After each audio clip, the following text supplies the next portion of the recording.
Elon Musk rang in the new year with President-elect Trump at Mar-a-Lago. Join us now with a look at Musk's proximity to Trump and ways that he could help shape policy under the new administration.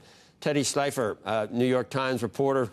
Teddy, the only time, good to have you on, by the way, but the only time we see some bipartisan stuff, usually the two parties agree on things that probably aren't great. I noticed that a lot, like, blocking the steel merger. So I was like, oh, finally, we got some consensus. And a lot of times I disagree with the consensus. Both parties, or people in both parties, have relationships with billionaires, I think. Yeah.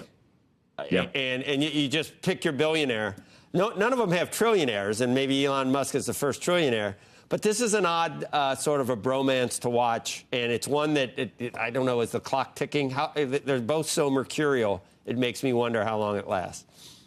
Yeah, I mean, look, both parties have had a long history of dealing with wealthy people who want influence, but I don't think we've ever seen anything like this, Joe, where Elon Musk, we reported in the Times this week, has been renting a place at Mar-a-Lago nonstop since Election Day. Musk is, imagine George Soros, like playing this role on the, Obama transition or Biden transition. Republicans would be apoplectic. And so we've never quite seen someone quite so involved. And frankly, look, I mean, he's not even president yet. So this could happen for a much, much longer amount of time. Is there a ticking time bomb here? That is the expectation. I almost feel like so many people think that to be the case that it makes you want to take the under. Speaking of betting there, or sorry, take the over. That this could last longer than people give it credit for.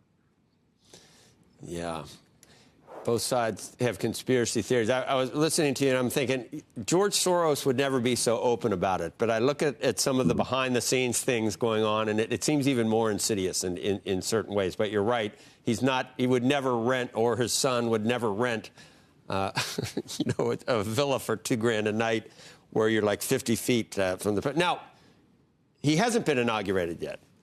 I wonder, it doesn't mean... I mean, when you're down there, it's a nice place. I think it's $1 million a year to join Mar-a-Lago now. Like, you're at these New Year's Eve parties. Doesn't necessarily mean it's the same as he's not going to rent out a room at the White House, probably.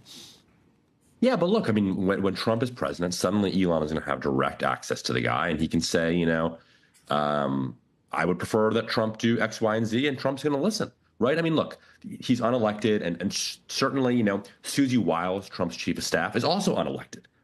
Everyone's unelected here except Trump and J.D. Vance. And, when you listen to the Trump people, that's their argument, that this is being exaggerated and it is being, frankly, overly sensationalized to be so negative, when their point is, yes, Elon Musk has no experience in White House policy and politics, but that is an advantage that basically that gives fresh eye. Yeah, and he can come in and sort of observe a government in their view that is not working, a country that is not working, and make fresh adjustments. And that sort of is the whole point of the Doge initiative that Musk is pushing. And frankly, it's kind of why some people in the public sector always, somewhat maybe wish cast, but dream of private sector involvement, is because those people have experience doing something else that they can then bring to bear on policymaking.